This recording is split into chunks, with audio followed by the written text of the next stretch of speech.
Olá, sejam bem-vindos à nossa videoaula sobre direitos, vantagens e deveres dos servidores. Nessa videoaula nós vamos focar em gratificações e adicionais. Então vamos lá. Inicialmente eu gostaria de falar com vocês sobre as principais gratificações adicionais que a gente tem. Aqui eu abordei alguns, não entrei na discussão de todas as vantagens, gratificações e adicionais, até porque ficaria uma aula muito longa. Então, as gratificações adicionais que nós vamos trabalhar nessa videoaula: retribuição pelo exercício de função de direção, chefia e assessoramento, a gratificação natalina, o adicional pelo exercício de atividades insalubres, perigosas ou penosas, adicional pela prestação de serviço extraordinário, adicional noturno, adicional de férias e a gratificação por encargo de curso e concurso. Então, vamos lá. Primeira coisa, a retribuição pelo exercício de função de direção, chefia e assessoramento. São as gratificações, são as funções gratificadas ou os cargos de direção, que são as FGs, CDs e FCC, que é a função de coordenação de curso. Então, são retribuições que o servidor ele recebe pelo exercício de algumas funções de chefia, né?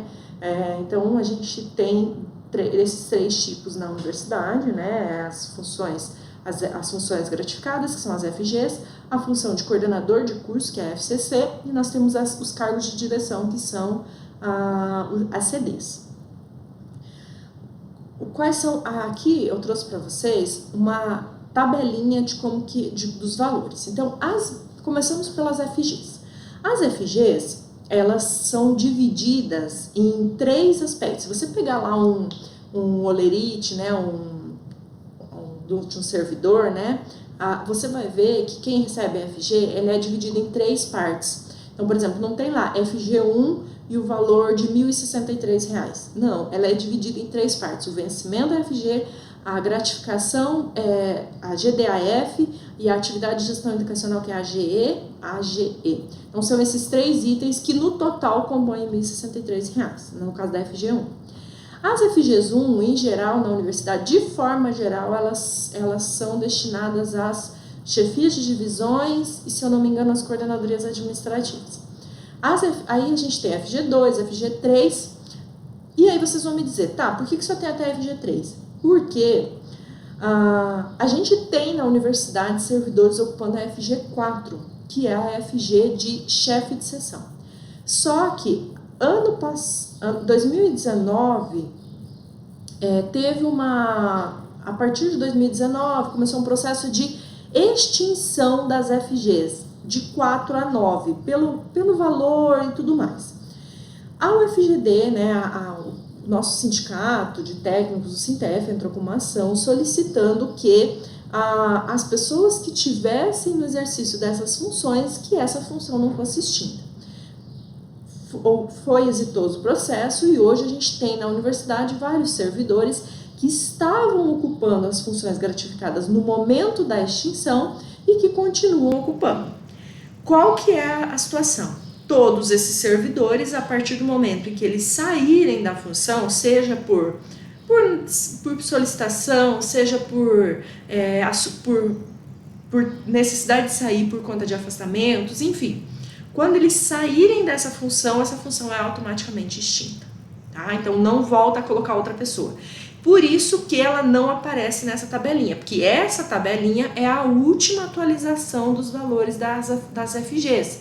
E aí nesse momento já não existia mais as FGs 4. Então as FGs 4 elas não foram atualizadas, tá? E aí a gente tem a FCC, que é a função de coordenador de curso, né, que são os coordenadores de curso que recebem.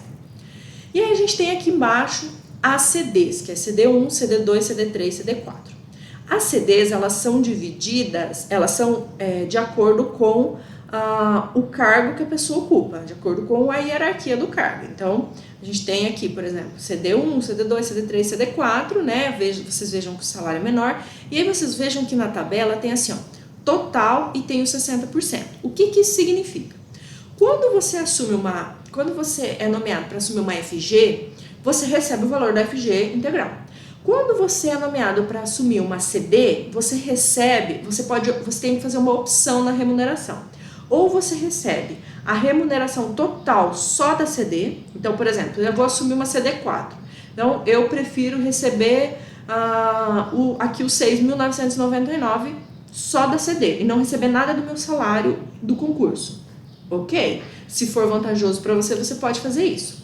Agora, você pode também escolher pela remuneração acrescida da parcela variável correspondente à diferença entre o valor total atribuído ao cargo de direção e aquela referente ao cargo efetivo. É uma outra situação. E aí, por fim, a mais comum. Você pode receber a sua remuneração do concurso com mais 60% do valor total da CD. Então, por isso que já traz essa tabelinha os 60%, porque esse é o mais comum. Em geral, é o mais vantajoso.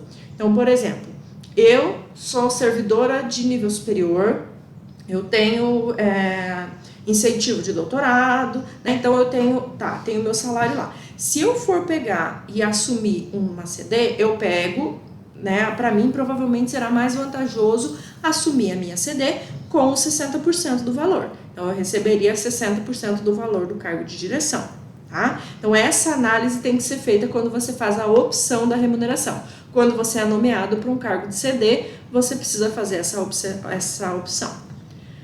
Tá, isso de forma geral são as funções de direção, chefia e assessoramento.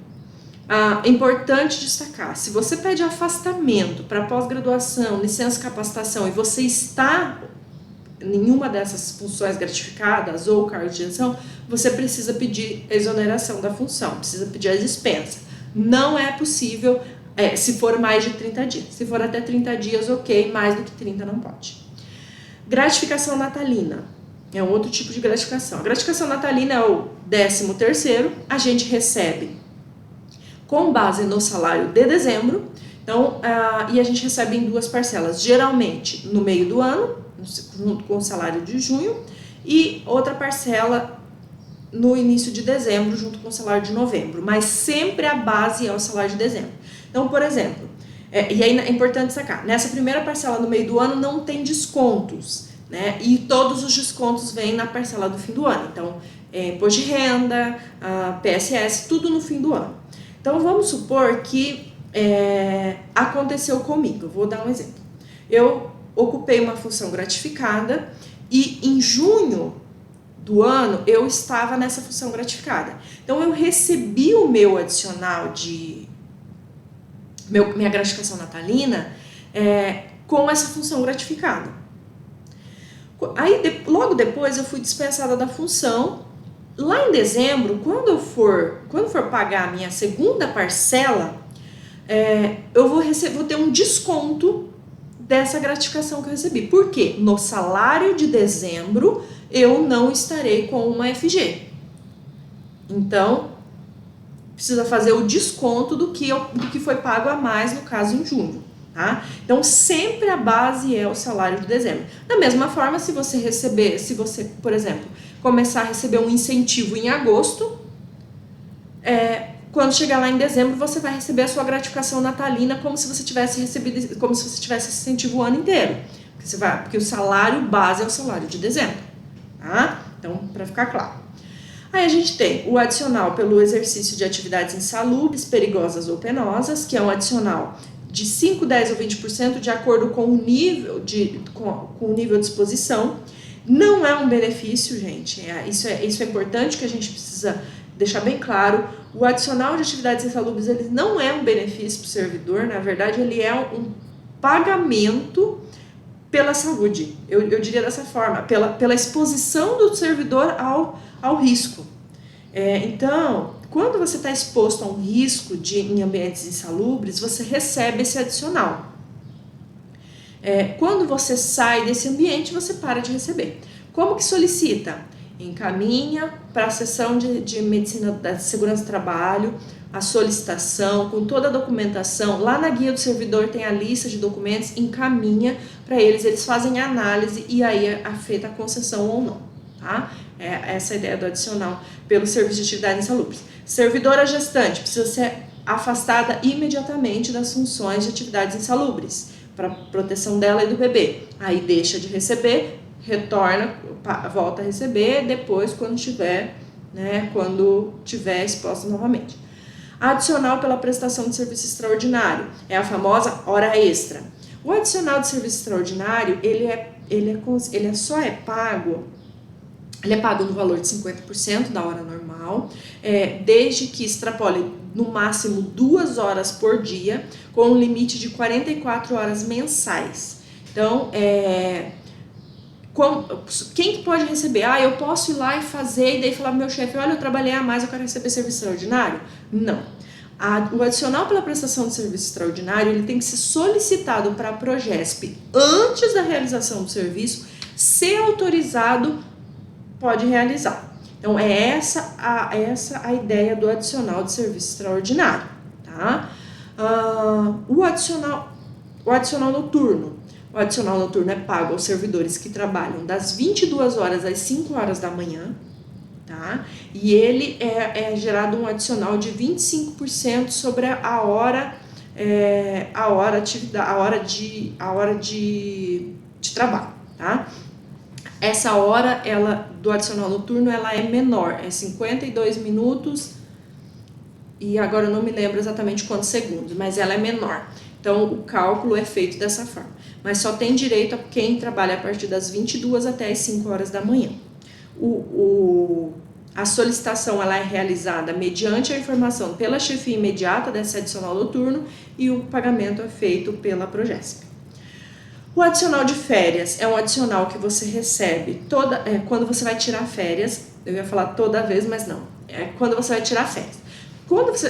Todo servidor ele tem direito, no nosso caso de técnicos, a 30 dias de férias no mês. Então, você tem direito a 1/3 da sua remuneração como adicional de férias. A gente recebe esse 1/3 na primeira parcela de férias. Então, se você parcelar suas férias em 3 parcelas, você só vai receber adicional na primeira. Nas demais, você não recebe, tá? Então, o adicional de férias é isso. É esse adicional que é pago na primeira parcela de férias. A gratificação por encargo de curso-concurso é uma gratificação paga aos servidores que participam de atividades que não são relacionadas ao cargo, como, por exemplo, o servidor vai dar um curso, o servidor vai elaborar questões para um concurso, o servidor vai trabalhar como fiscal, como supervisor em concurso, em bancas, enfim. Essas atividades elas são pagas com gratificação por encargo de curso e concurso. Essa gratificação ela é paga na folha de pagamento, incide os descontos, tudo normalmente, e tem valores específicos. Então, na universidade ela é definida de acordo com cada atividade. Então, por exemplo, se você vai elaborar questões para concurso, é um valor. Se você vai elaborar um curso de capacitação, é outro valor. Então, dependendo do tipo de atividade, o valor é diferente. Esse valor é um percentual calculado sobre o valor da maior remuneração do Serviço Público Federal. Tá? A universidade ela tem uma instrução de serviço publicada que tem lá os valores de gratificação de encargo de curso-concurso. De forma geral, gente, o que eu queria passar para vocês é isso. Caso vocês tenham dúvidas sobre esse material, a gente tem a guia do servidor que tem várias informações importantes sobre cada um desses adicionais, essas gratificações. No material de vocês tem mais informações. Eu disponibilizei também no ambiente alguns vídeos, né, para vocês assistirem. Então, a gente tem aí uma riqueza de material que vocês conseguem estudar para que vocês realmente compreendam cada uma dessas gratificações que envolvem a vida funcional de vocês. Desejo a vocês bons estudos, um abraço.